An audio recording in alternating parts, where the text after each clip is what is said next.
Moi c'est Véronique, propriétaire de 3 garderies Montessori à Québec. En collaboration avec le Comment ça va, j'ai conçu une trousse des émotions de la petite enfance. Aujourd'hui, je te présente le kit complet de comment l'utiliser. Dans l'introduction, vous allez pouvoir découvrir les motivations, les inspirations, la façon dont on a conçu la trousse. Ça peut être intéressant et important de la lire pour voir où est-ce qu'on a pris nos idées, comment on a partagé les valeurs. Basées sur les valeurs de la pédagogie Montessori et celles du comment ça va, la liberté, le respect, on a conçu une trousse qui s'adresse aux parents, aux éducateurs et bien sûr, c'est pour les enfants de 0-5 ans aussi. Dans la trousse des émotions, on vous a mis une affichette avec les besoins des enfants. En fait, on a identifié 6 besoins des enfants généraux entre 0 et 5 ans. Besoin de réconfort, proximité, le besoin de s'exprimer, le besoin de mouvement, bien sûr, l'autonomie et aller à son rythme. Vous avez sûrement vécu des situations où vos enfants avaient ce type de besoin-là. Pour les aider à les combler, il faut bien les connaître. Donc, on vous invite à lire cette section-là pour avoir les détails sur les besoins des enfants de 0-5 ans. Les émotions, on a choisi 6 émotions de base que l'être humain vit, qu'on soit un adulte ou un enfant. Et on a voulu les rendre faciles à comprendre et à être visuels pour les enfants. Donc, on a pris des petites images avec un bonhomme assez neutre. On voulait vraiment que les enfants focusent sur l'émotion, qu'ils puissent l'apprendre. Chaque émotion est liée à une couleur et à un objet. Dans le cas de la joie, où est-ce qu'on est heureux, on a associé ça au jaune avec un soleil. La colère est associée au rouge avec le carré, vu la rigidité qu'on est dans la colère. Donc, avec les petits cartons, on peut faire référence aussi dans le livre à la page des émotions et leurs sensations.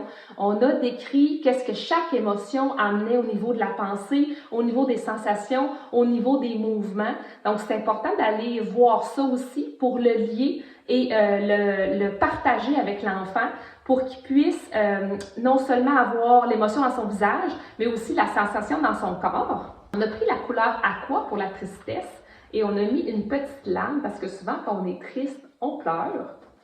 La sérénité est associée au vert, à la nature et à la plume qui est léger parce qu'on se sent léger. Donc, vous voyez, c'est des références qu'on va pouvoir donner à l'enfant aussi quand on se sent léger, comme sur un nuage, on est serein. Donc, ça va aider à comprendre les émotions. La peur est dans le gris. On a mis le signe du triangle à l'envers, comme un peu un entonnoir, parce qu'on a une vision tunnel. Quand on a peur, on ne voit pas beaucoup de possibilités. Et enfin, on a choisi le mauve pour le dégoût. Et on a mis une poubelle avec des odeurs dedans. Souvent, le dégoût, les enfants, leur référence au dégoût va être qu'est-ce qui sent mauvais, qu'est-ce qui goûte pas bon dans la bouche. Donc, ça va être une bonne référence pour les enfants. Et souvent, on fait la blague que c'est bon pour la poubelle. Donc, le dégoût est associé à la poubelle. Dans l'espace du comment ça va, vous avez une petite affichette qui résume les 6 émotions. Donc, ça peut être utile pour les enfants là, pour avoir une idée générale des émotions qu'ils vivent.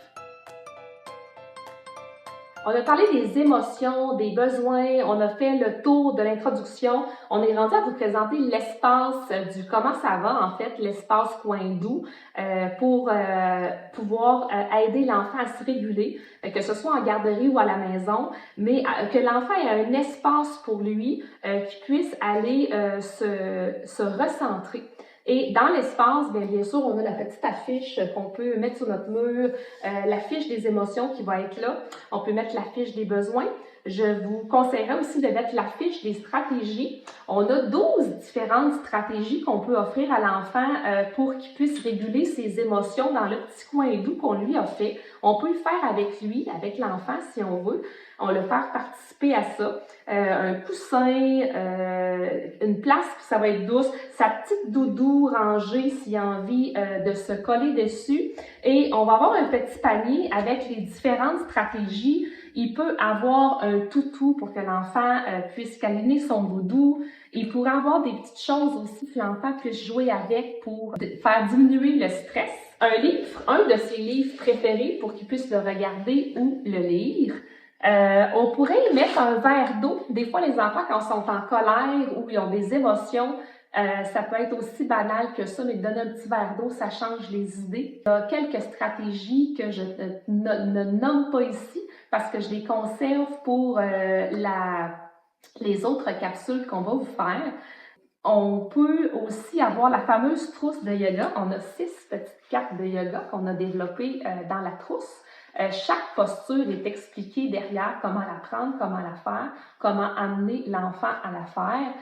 L'idée des postures de yoga, c'est aussi amener un certain état méditatif à l'enfant, relaxé, dépendamment de l'âge de l'enfant, parce que l'espace est bon pour l'enfant de 0 à 5 ans. Donc, les enfants un peu plus vieux, on peut pousser un peu la fameuse trousse de yoga. Moi, j'ai mis des petits éléments, si l'enfant veut faire la tortue, le lotus, et j'ai mis une petite chandelle, bien sûr, sous la supervision de papa et maman. On peut allumer la chandelle dans le coin doux de l'enfant puis trouver une place pour la mettre. Dans les stratégies qui ne font pas partie du panier de la trousse, l'enfant peut demander un câlin s'il a envie de recevoir un câlin. On peut lui donner des cahiers à colorier, des fois dessiner, colorier, ça va aider. En fait, l'idée, c'est de mettre les stratégies dans le coin calme et une fois que l'enfant est calme et serein, qu'il puisse choisir une stratégie qui l'aiderait à se réguler en sortant du coin. Donc, pâte à modeler, crayon pour dessiner, peut être aussi une stratégie qu'on ne mettra pas nécessairement dans le coin, mais qu'on va inviter l'enfant à faire à la table. Après vous avoir expliqué l'espace du comment ça va, les besoins, les émotions, que les enfants ont maîtrisé un peu ce matériel-là, on vous propose avec les enfants de 3 ans et plus, de 3 à 5 ans, le jeu du comment ça va, pour vraiment apprendre à discuter et à écouter. Donc, le jeu est pratiquement le même que celui pour adultes, mais on propose un peu plus de matériel pour que ce soit visuel pour les enfants. Donc, bien sûr, une bouche pour la personne qui parle et une oreille pour ceux qui ont à écouter. Donc, on invite aussi l'intervenant, le guide, le parent, si c'est en famille ou avec un petit groupe d'enfants, à être le maître du jeu, le guide du jeu et à être un exemple pour les enfants. Dans le jeu pour adultes, ben c'est pas nécessairement le maître du jeu qui va commencer à parler, mais chez les enfants, on propose que ce soit l'adulte qui parle en premier de comment il se sent, comment il va, qu'est-ce qu'il a envie de partager avec les enfants, afin de leur donner un exemple. On conseille aussi d'avoir un petit sablier d'1 minute pour que les enfants puissent savoir quand est-ce qu'ils ont déjà fait 1 minute et à quel moment on arrête de parler. Et l'intervenant, l'adulte qui a la bouche, qui a fini de parler, va inviter un enfant à parler en lui offrant la bouche et en lui demandant s'il veut partager quelque chose, s'il y a quelque chose, comment il s'est senti, s'il a envie de partager quelque chose qui le touche. On va peut-être essayer de déconstruire un peu la question comment ça va pour aller chercher un peu plus profond pour pas que l'enfant nous réponde ça va bien, j'ai mangé du spaghetti. Comment on peut le faire parler, donc quitte à avoir quelques questions pour diriger l'enfant vers un partage. S'il a envie de parler, l'enfant va prendre la bouche et puis va donner l'oreille à l'adulte et il va avoir son temps de parole.